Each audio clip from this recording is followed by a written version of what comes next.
Bang, gimana caranya membuat video kita berubah menjadi 3D kartun di aplikasi KineMaster? Kira-kira bisa nggak? Bisa dong. Mudah banget. Caranya begini, simak sampai akhir.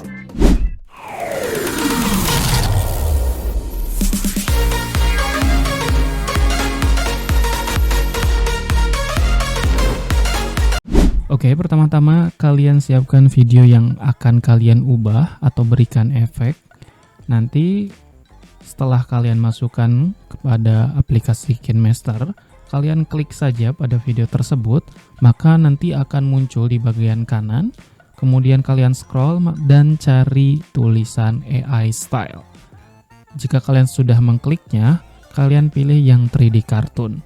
Nah, pada 3D Cartoon ini kalian bisa langsung saja klik di hide.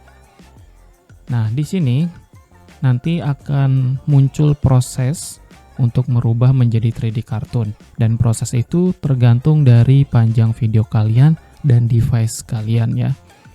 Di sini saya sudah ubah dan ini sebelumnya bisa dilihat. Dan sesudahnya berubah menjadi seperti ini. Apakah terlihat seperti kartun? Coba komen di kolom komentar. Dan segini saja tutorial dari saya. Share, like, and comment jika itu bermanfaat, dan nantikan video-video terbaru lainnya hanya di channel Power Editor. See you in the next video.